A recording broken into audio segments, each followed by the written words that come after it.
깔끔하게 뒤에를 잘 맞추셨으면 더 좋았을 텐데. 예. 어, 우리 대한민국은 크게 두 가지 그 어떤 정치 체제라고 할까요?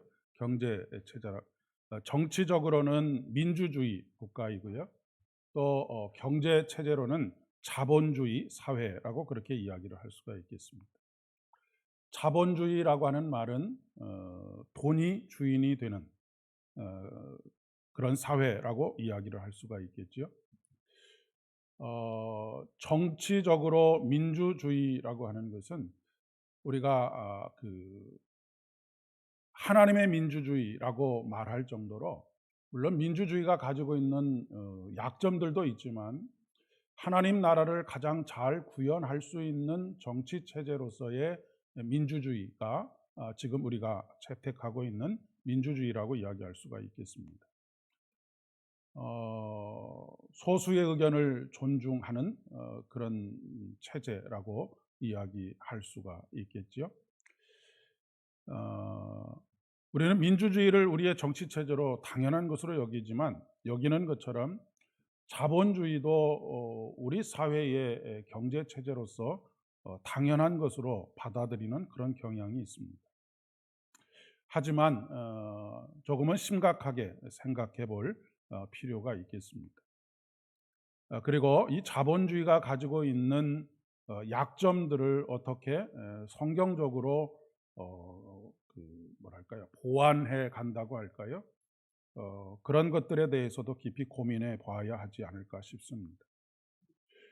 성경이 말하고 있는 것은 절대로 자본주의를 말하고 있지를 않기 때문에 그렇습니다.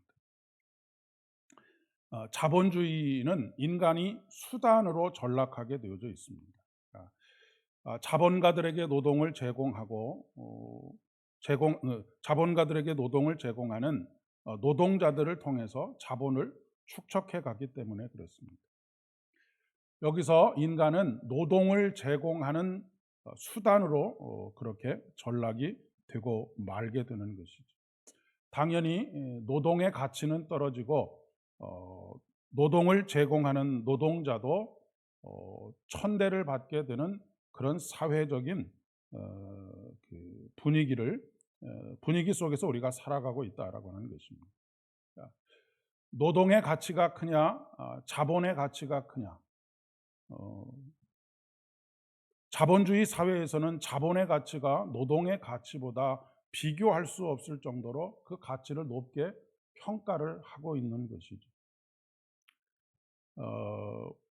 우리 사회와는 조금 다르게 유럽 사회는 이 성장과 분배를 균형을 맞추기 위해서 굉장히 많이 애를 쓰고 있습니다. 우리나라도 그동안 성장에 초점을 맞추었던 그런 사회에서 점점 분배로 초점을 조금 이렇게 균형을 맞추기 위해서 움직여 가고 있는 그런 상황 속에 있죠.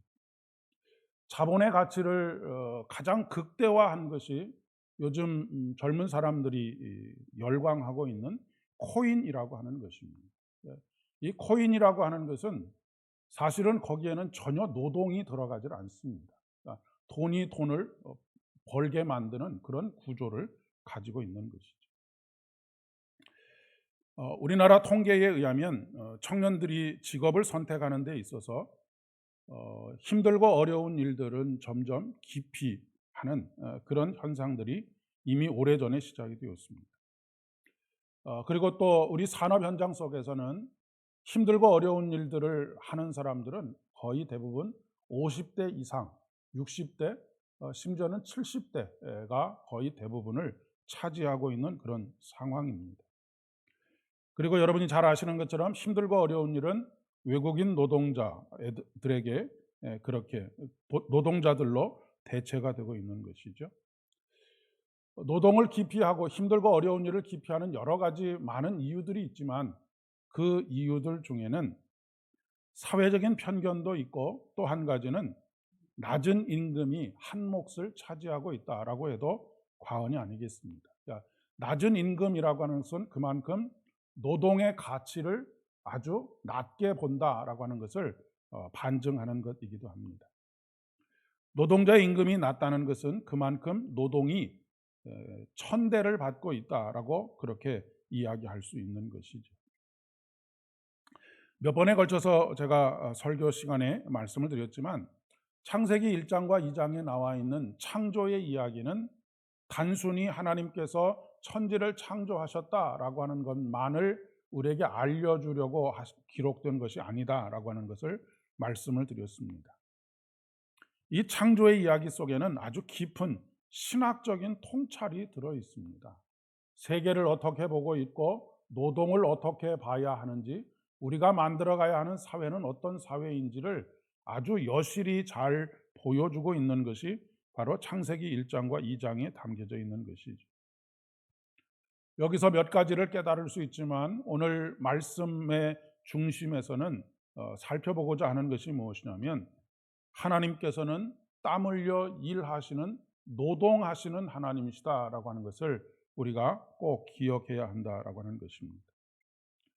수도원에 가면 노동이 곧 기도이다라고 그런 팻말들이 붙어 있는 이유도 여기에 있습니다. 그런데 우리 기독교 신앙 안에도 이 노동을 천대하고 노동이 마치 하나님의 저주를 받은 것처럼 그렇게 생각하는 경향들이 그동안 있어 왔습니다. 왜냐하면 하나님께서 아담과 하와가 죄를 범하고 난 이후에 그들을 에덴 동산에서 쫓아내시면서 말씀하시죠. 네가 수고하여야 먹고 살게 될 것이다 라고 말씀하십니다. 그리고 땅에서는 엉겅퀴가 나서 그 일들이 고된 노동이 될 것이다 라고 말씀하고 있습니다.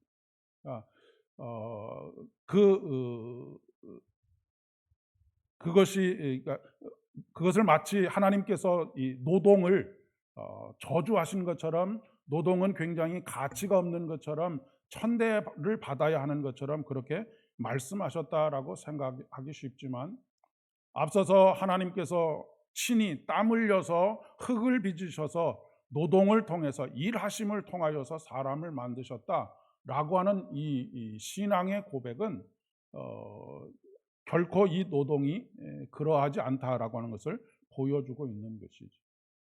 특별히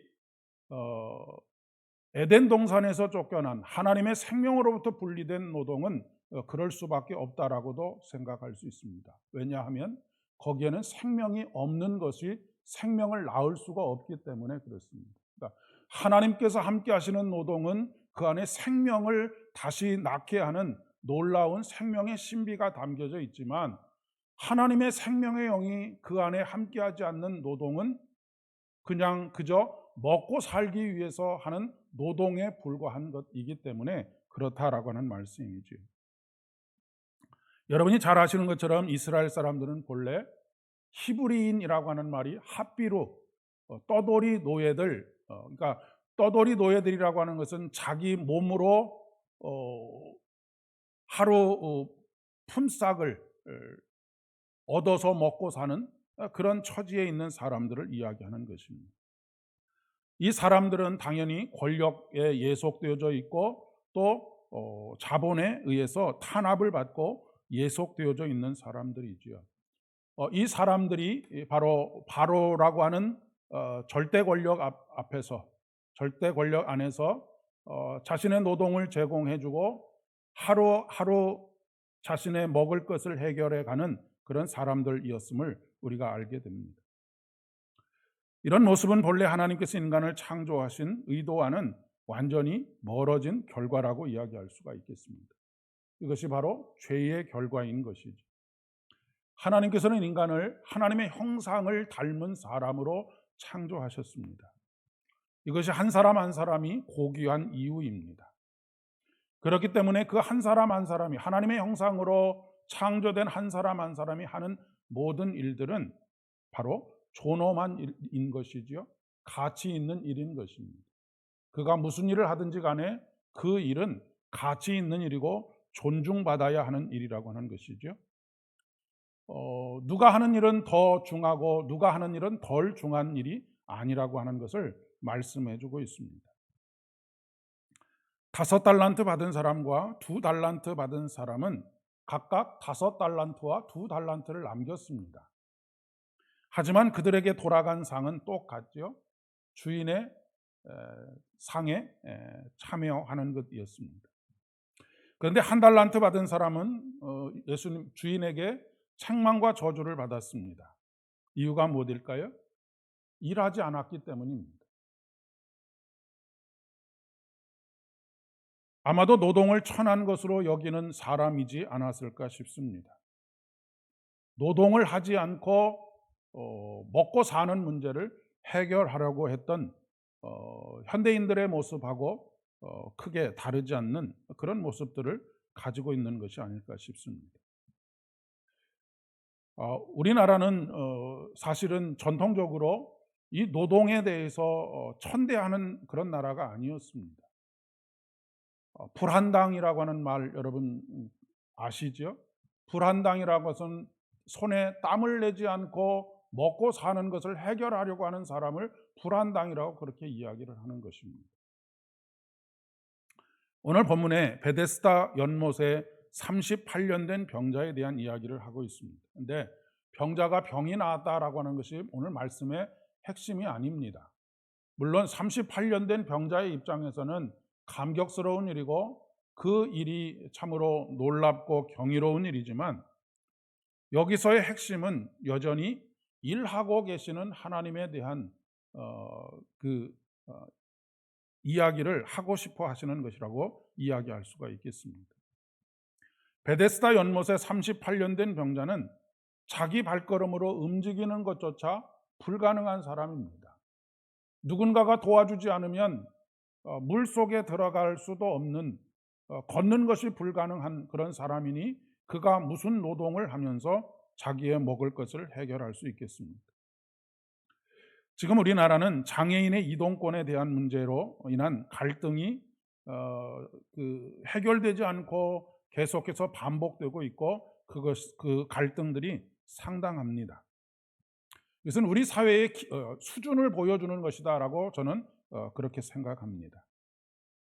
우리 사회가 장애인을 어떻게 보고 있는지를 여실히 드러내고 있는 일이기 때문에 그렇습니다. 그런데 오늘 말씀은 하나님께서는 바로 이런 이들을 위해서 일하시는 하나님이시다라고 하는 것을 우리에게 보여주고 있습니다. 그러니 하나님의 자녀로서의 삶을 살아가는 우리들이 우선순위로 해야 할 일이 무엇인가라고 하는 것에 대해서도 우리로 하여금 깨닫게 하시는 말씀이기도 합니다. 제가 우리 교회 리모델링을 하면서 가장 먼저 생각했던 것 중에 한 가지가 엘리베이터를 설치하는 것이었던 것도 같은 이유에서인 것입니다. 38년 된 병자를 고쳐준 이야기의 핵심은 9절 하반절에서부터 시작이 됩니다. 이날은 안식일이니 라고 하는 말이 기록이 되어져 있습니다. 물론 안식일은 노동을 쉬는 날입니다. 하지만 단순히 노동을 쉬라고 하는 것은 아니지요. 하루 벌어서 하루 먹고 사는 사람에게 있어서는 쉼이라고 하는 것은 사실 사치에 불과합니다. 하루 벌어서 하루 먹고 사는 사람은 그날 일하지 않으면 그날은 굶어야 하기 때문에 그렇습니다. 그런 사람들에게 노동을 쉬라고 하는 것은 굶어 죽으라고 하는 얘기와 크게 다르지 않습니다. 권력자들의 입장에서 본다면, 자본가들의 입장에서 본다면 그 하루를 쉬는 것이 얼마나 노동의 효용성을 떨어뜨리는 일이 되겠습니까? 그러니 양쪽 모두가 사실은 원하지 않는 그런 상황이 되는 것이죠. 이런 상황 속에서 하나님께서 안식일을 거룩하게 지키라고 말씀하시는 이유는 여러 가지가 있지만 그 중에 중요한 하나의 핵심은 너는 네가 일해서 먹고 사는 것 같지만 너를 책임지는 분은 하나님이시다라고 하는 것을 말씀하고자 하시는 것이죠. 우리 인생은 하나님의 열심의 결과입니다. 사도 바울이 나의 나된 것은 하나님의 은혜입니다 라고 그렇게 고백하고 있는 이유가 바로 여기 있습니다. 오늘 말씀해 보니까 유대인들은 38년 만에 질병에서 해방된 한 인간을 축하한다라고 말하거나 함께 기뻐하는 것이 아니라, 안식일인데 네가 자리를 들고 너에게 자, 너에게 자리를 들고 가는 것이 옳지 않다라고 그렇게 말씀하십니다. 그러면서 한 가지 놀라운 사실은, 너를 치료해 준 사람이 누구냐라고 묻지 않고 너를 자리를 들고 일어나서 가라라고 말한 사람이 도대체 누구냐라고 그렇게 묻고 있다라고 하는 것입니다. 유대인들이 안식일에 지켜야 할 사항들은 39조 234개 항에 달합니다. 그 중에 6조 1항에 보면, 누구든지 안식일에 공공장소에서 개인 주택으로 물건을 운반하는 자는 그가 부주의 하였으면 그의 죄로 인하여 제사를 드릴 것이고, 만일 고의로 했다면 그 몸을 쪼개고 돌로 칠 것이다 라고 그렇게 규정을 하고 있기 때문에 이렇게 물었던 것이죠. 물론 이런 어리석음은 안식일의 의미를 오해하고 왜곡했기 때문이기도 하지만, 안식일의 주인이 누구인지를 알지 못했기 때문이라고 이야기할 수가 있겠습니다. 여러분, 안식일을 제정하신 분이 누구이십니까? 하나님이십니다. 하나님께서 안식일을 제정하셨으니 그 안식일에 일하고 일하지 않고를 결정하는 것도 하나님의 영역에 속하는 것입니다. 38년 된 병자를 고치신 예수님은 누구이십니까? 하나님이십니다. 아버지가 일하시니 나도 오늘 일한다라고 말씀하시는 이유가 바로 여기 있습니다. 지금 이 말씀의 핵심은 예수 그리스도의 하나님 되심을 드러내는 것입니다. 그리고 그 예수님께서 안식일의 주인이신 것을 말씀하고 계시는 것이고, 그 예수님께서 그 안식일 율법을 완성하러 이 땅에 오신 분이시다라고 하는 것을 또한 말씀하시는 것이기도 합니다. 여기서 일한다라고 하는 것은 현재형입니다. 현재형이라고 하는 것은 지금도 일하고 계시다라고 하는 것을 말씀하고 있습니다. 하나님은 과거에만 일하시는 하나님이 아니시고 현재도 일하고 계시는 하나님이시다라고 하는 것을 말씀하고 있는 것이죠. 여기까지 우리를 도와주신 에베네셀의 하나님께서 임마누엘의 하나님이 되셔서 오늘도 우리를 위해서 일하시는 하나님이시다, 우리를 빚어가시는 하나님이시고 우리에게 끊임없이 생명을 불어넣으시는 하나님이시다라고 하는 것을 말씀하고 계시는 것입니다. 우리는 우리의 능력에 따라서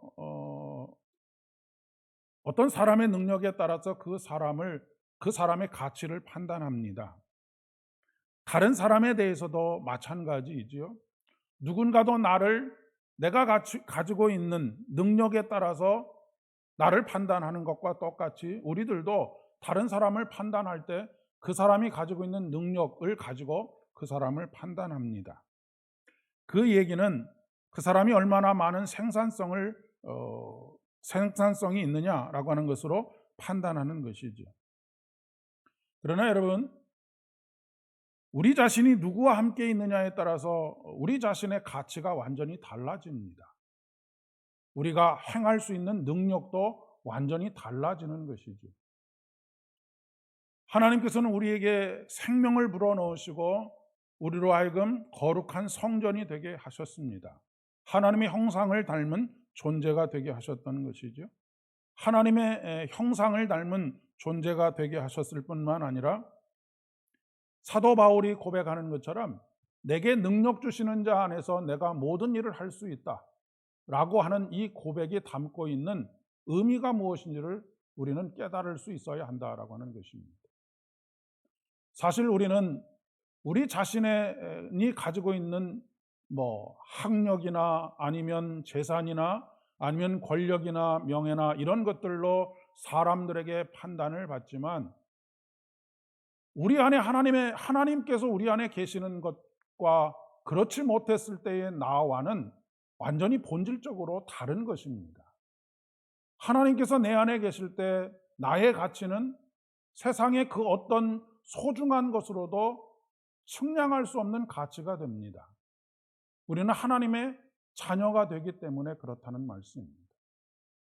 그러니까 내게 능력 주시는 자 안에서 내가 모든 일을 할 수 있다라고 하는 것은 뭐 할 수 있다라고 하는 것에 초점이 있는 것이 아니라 내 안에 계시는 그분으로 인하여서 사람들이 판단하는 가치와는 완전히 별개의, 도저히 세상의 그 어떤 것으로도 견주어 볼 수 없는 가치를 우리가 가질 수 있게 되었고 능력을 가질 수 있게 되었다라고 하는 것을 말해주는 것입니다.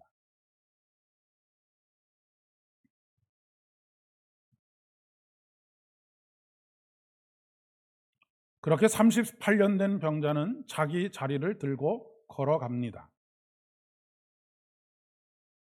단 한 발자국도 움직일 수 없었던, 그래서 아무런 가치가 없다라고 생각되었던 그 사람이 그에게 임하신 성령 하나님 예수 그리스도의 말씀, 창조의 말씀으로 인하여서 그 안에 비교할 수 없는 가치 있는 하나님의 형상으로서의 사람을 회복하게 되었고, 그리고 그가 한 걸음도 걷지 못하던 그가 자리를 들고 일어나 걷게 되는 능력을 소유하게 되었다라고 하는 것을 말씀하고 있는 것입니다.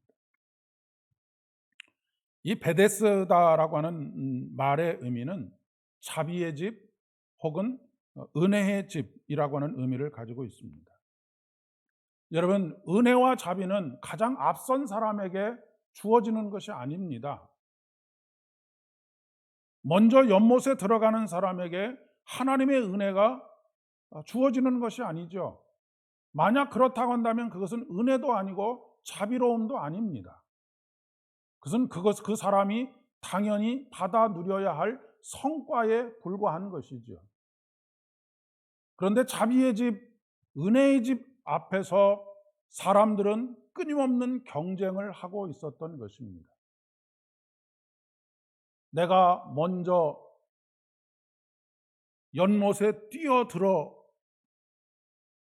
내가 낫게 되었다라고 하는 것이죠. 거기에는 은혜가 스며들 틈이 없는 것입니다. 은혜는 말 그대로 은혜입니다. 그런데 우리는 날마다 은혜를 이야기하면서 경쟁을 이야기하고 이기는 것을 최우선으로 삼고 있지 않은가 싶습니다. 그래서 남과 비교하고 늘 낙심하고 좌절하고 절망합니다. 그리고 그것으로 인해서 고통을 받게 되지요. 더 많은 것, 더 좋은 것을 받는 것이 은혜가 아닙니다. 먼저 가서 먼저 갔다고 두 개 받은 것이 은혜가 아니라고 하는 것입니다. 예수님을 영접하는 것이 은혜이지요. 그리고 그 은혜를 온전하게 누리기 위해서는 경쟁이 필요한 것이 아니라 회개가 필요한 것입니다. 그럴 때 일어날 수 없는 우리들을 하나님께서 일으켜 세우십니다. 걸을 수 없는 우리들을 하나님께서 걷게 하십니다. 오늘도 하나님께서 우리에게 은혜를 베푸십니다. 내 자리를 들고 일어나 걸어가라라고 말씀하십니다. 다른 사람과 경쟁해서 너의 인생을 살지 말고 그것 때문에 아파하고 고통스러워하지 말고 내 자리를 들고 일어나 걸어가라라고 말씀하고 계시는 것입니다. 오늘도 이 은혜로 충만한 저와 여러분이 되기를 진심으로 축복합니다. 기도하겠습니다. 은혜가 풍성하신 참 좋으신 아버지 하나님, 우리는 늘 은혜와 자비를 말하지만 경쟁을 우리의 최우선으로 삼고 그 안에서 어떻게든 살아남으며 그 안에서 어떻게든 가장 먼저 된 자가 되기 위해서 몸부림을 치는 그런 인생을 살아가고 있습니다. 그러나 하나님의 생명이 그 안에 없는 노동은, 경쟁은 결국 저주가 되고 허무함이 되고 공허함이 될 수밖에 없음을 오늘 말씀을 통하여 깨닫게 됩니다. 우리는 지금 은혜의 앞으로 나와 있습니다. 은혜의 집으로 나왔습니다. 하나님, 우리가 주님의 은혜를 덧입기를 소망합니다. 우리 마음에 회개의 영을 부어주셔서 온전히 내 안에 오직 주님만으로 충만하여질 수 있도록 은총을 더하여 주시옵소서. 그래서 나의 능력으로가 아니라 내게 능력 주시는 당신께서 내 안에 일하심으로 말미암아 자리를 들고 일어나 걷게 되는 크신 은혜 누리며 살아가는 하루하루 순간순간이 되어질 수 있도록 은총을 더하여 주시옵소서. 아버지 하나님, 감사합니다. 우리를 일으켜 세워주시고 내 자리를 들고 일어나 걷게 하여 주시니 감사를 드립니다. 남의 자리를 탐내지 않게 하시고 오직 하나님께서 계획하신 내 자리를 들고 일어나 걷게 되는 그런 삶 살아갈 수 있도록 은총을 더하여 주시옵소서. 이제는 우리 주님 예수 그리스도의 은혜와 아버지 하나님의 극진하신 사랑하심과 성령 하나님의 위로하심과 교통하심이 오직 은혜로만, 오직 주의 생명의 영으로만 우리의 삶을 살아가기를 소망하며 우리의 영혼을 소생시키시는 선한 목자 되신 우리 주님을 따라 오늘도 내일도 걷기를 소망하는 사랑하는 모든 성도님들의 머리 위에와 가정과 일터와 사업장들 위에 또한 우리 삼보교회 위에 이제로부터 영원까지 함께 하옵시기를 간절히 축원하옵나이다. 아멘.